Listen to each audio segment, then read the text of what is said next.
नमस्कार, मैं आप सभी का हार्दिक स्वागत करता हूं। घटाना बुलेटिन में आज की जो चर्चा का विषय है वो सोशल मीडिया पर, जो सोशल मीडिया के प्लेटफॉर्म हैं, सभी प्लेटफॉर्मों पर करीब करीब गाली गलौज, अपनी जातीय गौरव, दूसरे को नीचा दिखाने की बात अक्सर हो रही है और बहुत बड़े पैमाने पर हो रही है। लोग एक दूसरे को गालियां दे रहे हैं। ऐसा लगता है कि जैसे लोगों को काम नहीं रहा, केवल सोशल मीडिया ही 24 घंटे, बेरोजगारी जो है ना, बेरोजगार युवा 24 घंटे इसी पर बैठे हों और सिवाय गाली गलौज करने के कोई दूसरा काम नहीं रह गया। आज हमारे साथ इस चर्चा पर हमारे साथ हैं वरिष्ठ पत्रकार, हमारे कार्यकारी संपादक कपिल वर्मन जी। आपका स्वागत है। जी धन्यवाद। कपिल जी, आप देख रहे हैं कि सोशल मीडिया बहुत बड़ा हथियार बन गया नफरत फैलाने के लिए, जिससे अवेयरनेस आनी चाहिए थी, अच्छी अच्छी योजनाएं सरकार की हमें बतानी चाहिए थी, लोगों को शिक्षा में मदद करनी चाहिए थी, लोगों को उनके रोजगार मदद करनी चाहिए थी, किस देश में क्या अच्छा है, कहाँ से कौन सा व्यापार करना चाहिए, या कहाँ किसकी भर्ती है, कहाँ क्या हो सकता है, क्या संभावना हो सकती है, उन पर चर्चा कम और जातीय गौरव और धार्मिक उन्माद पर चर्चा ज़्यादा हो रही है। ऐसा लगता है जैसे अगर आप फेसबुक से बाहर ना रहें, समाज में ना जाएं, समाज की बाजार की व्यवस्था ना देखें, तो ऐसा लगता है कि देश गृह युद्ध की स्थिति में है, जबकि सड़क पर ऐसा कुछ नहीं है। लेकिन ऐसा माहौल अगर चलता रहा तो शायद सड़क पर भी आ सकता है द्वेष, और कभी कभी सड़क पर भी देखने को मिलता है। तो आप इसे कैसे देखते हैं? ये जो सोशल मीडिया है, सोशल मीडिया पिछले 10 सालों से पिछले 10 सालों से द्वेष और घृणा फैलाने का एक माध्यम बना हुआ है। और ये जनता ही नहीं, पॉलिटिकल पार्टी ये सुनिए षड्यंत्र के तहत तैयार करती है। एक से लीगल सेल, सोशल मीडिया की सेल, जहाँ पर सैकड़ों लोग बैठे हैं, नए नए ब्लॉग लिख रहे हैं, नए नए पोस्ट बना रहे हैं, और वो मार्केट में छोड़ देते हैं और उसके ऊपर क्रिया और प्रतिक्रिया, ताकि एक आम नागरिक अपने अधिकारों की बात ही ना करे। एक दफ्तर से हजार समस्या की बात ही ना करे। मान लीजिए सरकार चल रही है, एक दो मसला छोड़ दिया आपने, एक महीने उस पर चर्चा चली, एक महीने बाद फिर छोड़ दिया, फिर उस पर चर्चा चल रही है। आदमी उसके पिच पर खेल रहा है, सरकार की पिच पर खेल रहा है, और सरकार चाहे राज्य की हो या वो केंद्र की सरकार हो, ठीक है ना। विपक्ष खामोश है, विपक्ष, क्योंकि कोई भी पार्टी चाहे पक्ष में हो या विपक्ष में हो, वो ये नहीं चाहती कि देश में समानता हो, देश में सामाजिक और आर्थिक की विकास की बात करें।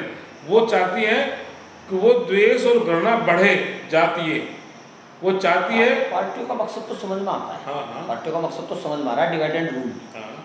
लेकिन ये जातीय आर्मी, गुजर सेना, हमारी मैं पहले अपनी बात कर लूँ, भीम आर्मी, तमाम और संगठन है, हर जात की आर्मी, ठाकुरों ने भी अपनी बहुत सारी आर्मी बना रखी, यहाँ तक के प्रजापति, तमाम जितनी जातियाँ सबकी आर्मी बन गई। और देश की आर्मी और पुलिस व्यवस्था कहाँ जाएगी?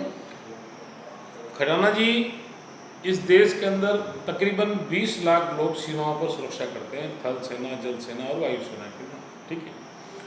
और उतने ही लगभग इस देश के अंदर से अर्धसैनिक बल और ये पुलिस करती है, लॉ एंड ऑर्डर को मेंटेन है।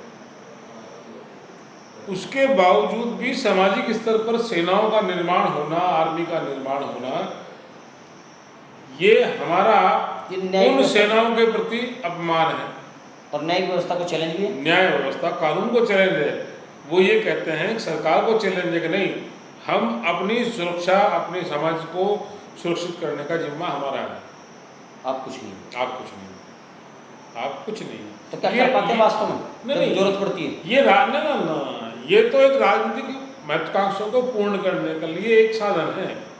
मतलब जितने लोगों ने आर्मी बनाई है, या जितने लोगों ने संगठन बनाए हैं इस तरह के, जो द्वेष की बात करते हैं या जो अपनी जाति को सुरक्षा देने की भी बात करते हो, ये सब केवल राजनीतिक लालच पूरा करने के लिए, राजनीतिक और आर्थिक लक्ष्य की पूर्ति के लिए ये बनता है। समाज से कोई सरोकार नहीं होता है। करनी सेना है, पता नहीं कितनी सेना है सर, पता नहीं कितनी सेना है, धर्म के नाम पर है, जाति के नाम पर है, गिनवाना जाएंगे तो पीछे हो जाओगे आप। अच्छा, ये एक दूसरे को चैलेंज देते हैं कि हम यहाँ चले जाएंगे, तुम यहाँ के दिखाओ और मैं ये कर देंगे, सब देते फेसबुक। ये सारे के सारे देते फेसबुक, सारे के सारे हवाई नेता हैं, ये चाहते हैं कि मैं रातों रात हीरो बन जाऊं, रातों रात। सरकार इन पर लगाम क्यों नहीं लगाती? सरकार चाहती है जाति द्वेष बढ़े, जाति द्वेष बढ़े, धार्मिक उन्माद बढ़े, उन्माद बढ़े, उनकी रोजी रोटी चलती है। विकास की बात क्यों नहीं करती? जब आपने आईटी सेल बना ली, क्राइम बना दिया आपने, आप स्वतः संज्ञान क्यों लेते हैं? आप एक जिले में हो रहा है, मान लीजिए कोई चीज़ देखी आपने, किसी व्यक्ति ने असंवैधानिक भाषा, मर्यादित भाषा में किसी जाति को गाली गलौज की, तुरंत अरेस्ट करें उसको, जरूरत नहीं है एफआईआर की। लेकिन वो चाहते हैं कि इस तरह हंगामा होता रहे और जो लूट खसोट सत्ता के नाम पर चल रही है वो चलती रहे। यदि इस पर कोई सख्त कानून जल्दी ना बना है तो आप इसके अंजाम क्या देख रहे हैं? कानून है सर, ये अंजाम क्या देख रहे हैं? अरे कानून है। एक पत्रकार इधर गया था, आपके कहीं वो हो गया था बलात्कार दलित महिला के साथ, वो केरल से गया था पत्रकार, उसको जेल में डाल दिया, अभी तक जेल में है वो, आईटी एक्ट के तहत। आपकी नीयत क्या है? सवाल ये है कि सरकार की नीयत क्या है? सरकार की नीयत नहीं है कि शांति हो, सद्भाव हो, प्रेम हो, आपस में भाईचारा हो और विकास हो। ये केवल भाजपा सरकार की है, सारी सरकारें तो सारी पार्टियों की है। नीतीश उधर बैठे हैं बिहार में, इधर कांग्रेस बैठी है, इधर केसीआर बैठे हैं, कहीं कोई बैठा है। सबका मतलब ये होता है कि मैं राजा बन जाऊं, बस व्यवस्था उज्जू की तू रहे। व्यवस्था पर कोई भी व्यक्ति, कोई भी पॉलिटिकल पार्टी या कोई भी राजनेता सवाल नहीं खड़े करता। इनसे आपको लगता नहीं कि जो हमारा सामाजिक ताना बाना था, जो प्यार था आपस में सभी जातियों में, सारी जातियों के लोग अपने गांव के प्रति ज्यादा ईमानदार थे। हाँ। दूसरी जाति का दूसरे गांव के आदमी के साथ लड़ मरते थे कि मेरे गांव के आदमी का आपने कैसे नुकसान किया। भाईचारा खत्म हो गया। अब वो उस जाति उस पर लड़ते हैं, मेरे गांव के किसी गरीब आदमी का नुकसान दूसरे गांव का मेरी जाति अगर करता है तो मैं चुप रहता हूँ। हाँ। तो इससे लगता नहीं कि हमारा ताना बाना टूट रहा है? ताना बाना रहा कहाँ है आजकल? पहले किस दिशा में हमारा देश? पहले जब मैं बच्चों की बात कर रहा हूँ, मेरे गांव में अगर कोई बूढ़ा है, वो किसी भी जाति धर्म का हो, अगर वो ताऊ है तो सब ताऊ बोलते थे उसको, चाहे वो संपन्न हो, चाहे वो गरीब हो और चाहे वो जमींदार हो, तब ताऊ बोलते थे, आओ ताऊ। आज तो अपने ताऊ को ताऊ नहीं बोलते। आज तो या तो उसे तो कहते हैं भैंस शोर आ गया, वो कहते हैं भीमटा आ गया, बस वो कह रहा था रंडियों की औलाद आ गया, कोई कहता है वेश्याओं की औलाद आ गया। मतलब कैसी ये समाज में असामाजिक तत्व ऐसे हैं, इन पर रोक लगनी चाहिए और प्रत्येक समाज के जिम्मेदार व्यक्ति ये दायित्व लें कि कोई भी समाज का व्यक्ति इस पर बात ना करें, और करें तो उसको पनिश करें। नहीं तो एक समय ऐसा आएगा कि बैठने से पहले मैं तय करूंगा कि मैं इससे बात कैसे करूं, मैं इसकी बुराई कैसे करूं, मैं इसके कपड़े कैसे फाड़ूं। ये देश सभी जातियों सभी धर्म को स्वीकार करके संविधान। आपको लगता है कि इस पे सरकार को रोक लगानी चाहिए या इस पे समाज को इस पे समाज रोक लगा? समाज, सरकार क्या कर लेगी? सरकार ने नियम बना दिया, इम्प्लीमेंट कौन करेगा? सरकार ने, ये सामाजिक समस्या है और सामाजिक रूप से ही ये दूर हो सकती है। जाति समस्या क्या है? समाज की समस्या है, संविधान थोड़ी है।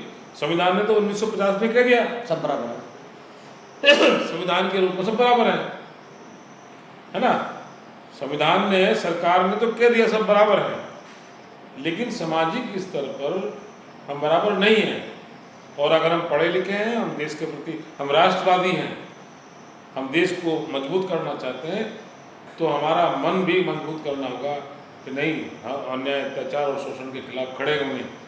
अगर देश में किसी भी जाति धर्म के प्रति अन्याय अत्याचार होता है तो मुझे विरोध करना है, मैं कुछ करूँ, विरोध तो कर दूंगा कम से कम। ये विरोध करने के बजाय हम गाली गलौज करते हैं। एक मेरा दोस्त है, आप मेरे भाई हैं, आपने चोरी करी, किसी ने कहा कि ये चोर है, मैं उसके लड़ रहा हूँ। अरे नहीं, मैं कहूँ कि हमारा भाई चोर है, हम चोरी कम करवाएंगे या बंद करवा देंगे, ये होना चाहिए। चलिए, ये आज का विषय था। बड़ी बेबाकी के साथ कपिल वर्मन जी ने अपनी बात कही। यदि आप राष्ट्र और देश से प्यार करते हैं तो हम और आपको मिलकर प्रयास करना होगा कि हम, यदि मेरा भाई किसी दूसरी जाति को गाली देता है, दूसरी जाति को भला बुरा कहता है, दूसरे धर्म को भला बुरा कहता है, तो मैं उसे रोकूं, उसको समझाऊं कि नहीं, इस देश में संविधान की सरकार है, संविधान से न्याय मिलता है। कोई आर्मी किसी को न्याय नहीं दिला सकती, सिर्फ आवाज़ उठा सकती है, और आवाज़ बिना आर्मी बनाए, बिना करनी सेना बनाए, बिना भीम आर्मी बनाए, बिना गुजर आर्मी बनाए भी उठाई जा सकती है।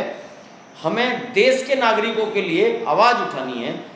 यदि आप देश के नागरिक के लिए आवाज़ उठाएंगे तो जाति के नागरिक के लिए आवाज़ उठाने की जरूरत पड़ेगी ही नहीं। जब सबके न्याय की बात करेंगे तो सबके लिए न्याय होगा। और यदि जातियों के न्याय दिलाने की बात करते रहे और हमने अपने इन संगठनों पर ही विश्वास करते रहे, तो उसका एक छोटा सा खामियाजा है जो मैं आपसे चर्चा करना चाहता हूँ।